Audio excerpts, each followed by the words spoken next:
You love exams then?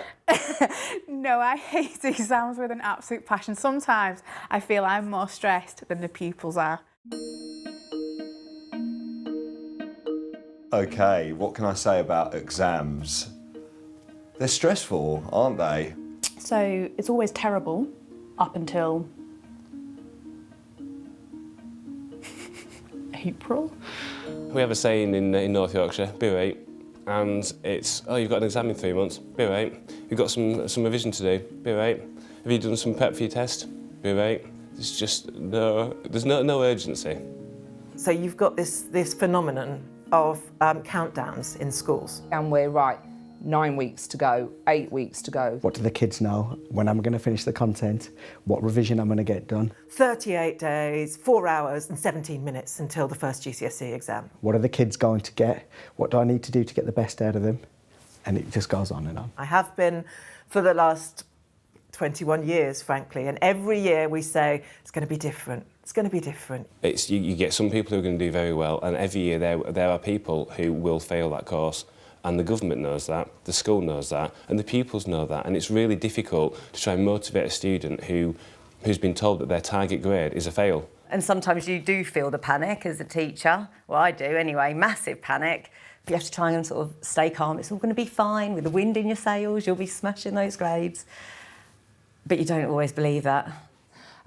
You know, you'll give them a bit of a pep talk, make them stand in superhero pose. You're standing there spelling onomatopoeia for them over and over again, then the clock ticks down and there's nothing more you can do. I don't think I've ever had anyone, like, puke in a lunchbox. I did have one student who was sick in a bin once. Oh, no, there has been actually. I have had a pupil faint. Sir, got the French speaking test, and said, just do it all in English with a French accent. And the student did. He said, hello, my name is Zach. I am 15 years old. All he managed to write for an hour and a half was, in big capital letters across the side of A4, kill me now. After every question, I think he thought he was on Mastermind, said pass. So I'm there speaking my beautiful French, où habites-tu, qu'est-ce qu'on peut faire dans ta ville, and he just said pass, pass, pass. I have had students who've got themselves like stressed. Like I've seen some terrible things. I've had students who have felt the pressure so much that they've become suicidal. And again, sadly, that mental health of students is something we're seeing more and more, which I think affects teachers because you feel like you're doing it to them, even though we're just a little cog in this machine. I've done everything I physically can to make sure that they succeed. And that's given me a lot of countless sleepless nights, feeling that am I good enough? It's one day, the world is not going to end tomorrow, the sun is still going to shine, but you're going to do this for the next hour. And then after that, we're going to have juice and biscuits.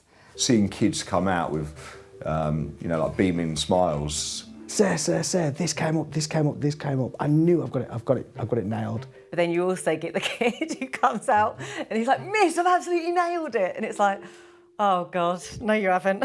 like that sort of confidence from some of your students, is because they've misunderstood. Right, so results day, I managed not to vomit on the morning of results day last year, and that was the first time in several years I've actually managed not to have to stop my car and vomit on the way into school through sheer nerves. What happens is through the summer, the gremlins of results day gradually take over because, of course, by this stage, there's literally nothing you can do. In 2016, when we got the SATs results, it's heartbreaking. Personally, as a head, my job is to support my teachers. And I remember just saying to my line manager that I am terrified it's all going to happen again. And he said something really interesting, which has stayed with me ever since and become a kind of mantra. He said, you're not alone with this, And I suddenly realised that actually, we're part of something much bigger and we really need to keep that sense of perspective. My staff feel like they haven't and feel they haven't done the best they could for themselves and for their children. It breaks my heart. You shouldn't feel that all of the work you do is defined by that result. It should be defined by the other moments, shouldn't it? The laughter and the moments when the kid gets it. But it's not really. Yeah.